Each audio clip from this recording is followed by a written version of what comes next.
You learned to walk. You learned to talk. You knew your mother's voice before you knew your own name. For 2 whole years, someone carried you, fed you, held you while you slept, and you don't remember a single second of it. Find a photo of yourself as a baby. Go on. Look at that face. That's a stranger. That stranger is also you. Here's the part that should bother you. It's not that nothing happened back then. The most important years of your entire life happened back then. The first 3 are just gone, erased, and you never even noticed they were missing. This has a name. It's called infantile amnesia, and almost every human on Earth has it. So where did all of it go? The obvious answer is the one you're probably thinking right now. Babies are just too simple to remember. A newborn brain is a blank slate. Undercooked, unfinished, too dumb to store anything. Case closed. A man named Sigmund Freud gave this blank its name more than 100 years ago. He even tried to explain it. Something about repressed secrets buried in the mind. He was wrong, by the way. We threw that explanation out a long time ago, but the name stuck. And the too dumb idea,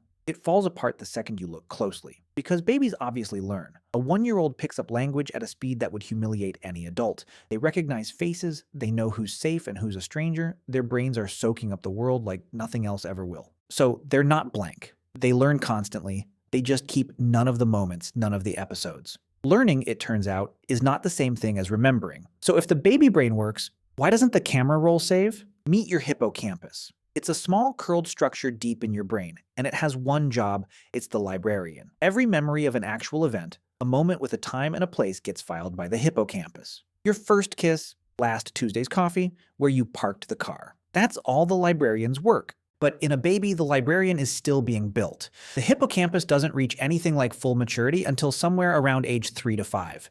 And here's the suspicious part. That lines up almost perfectly with when our first real memories tend to begin. Around 3.5, the curtain lifts. So that's it, right? No finished librarian, no filed memories, clean, solved. But still under construction is not the same as not working at all. And this is where the story takes a much stranger turn. In a baby's brain, the hippocampus isn't just immature, it's a factory. It's manufacturing brand new neurons at a furious pace, a process called neurogenesis. And here's the problem with building new shelves in a library that's already full. In 2013, researchers in Toronto, Paul Franklin and Sheena Jocelyn, proposed something unsettling. Every new neuron the baby brain adds rewires the circuits that are already there. Imagine renovating a library while it's still open. Every new shelf you bolt in knocks books off the old ones. The memories don't get hidden. They get bulldozed. And they proved the mechanism in mice. Slow neurogenesis down in baby mice, and the babies suddenly remembered things they normally would have forgotten.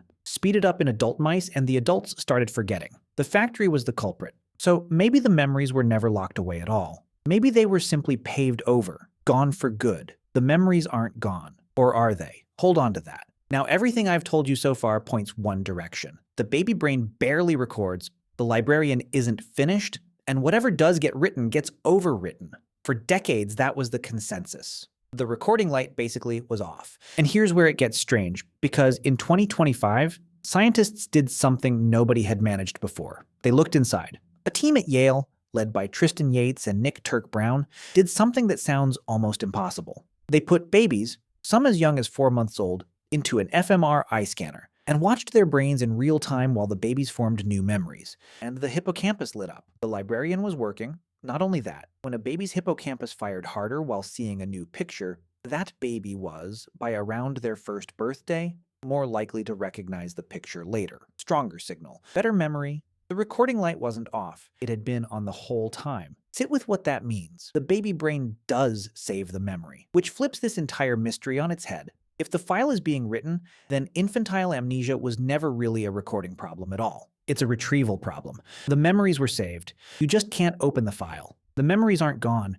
Your brain just changed the lock. In the researchers' own words, the memories may still be there long after they're formed. We just can't get back in to access them. So why won't the file open? Why can you save a memory and then lose the only key to it? Think about how you actually pull up a memory. You don't scan your whole brain at random. You use cues, a smell, a word, a place, a story you tell about your own life. To find a memory, you need the labels it was filed under. Now think about what a 1-year-old does not have. No language to tag the moment with, no timeline, and crucially, no real sense of a continuous self, no narrative I, no story called my life to hang the memory on. So the memory gets saved, but it gets shelved with no label, written in a language the adult you no longer speaks. It's all in there. You just don't have the index anymore. The librarian filed it perfectly for somebody who no longer exists. And if you think that's just cold biology, fixed for everyone, here's the proof that it isn't. The age when your memories begin is not the same everywhere on the planet. The psychologist Chi Wang spent years comparing cultures,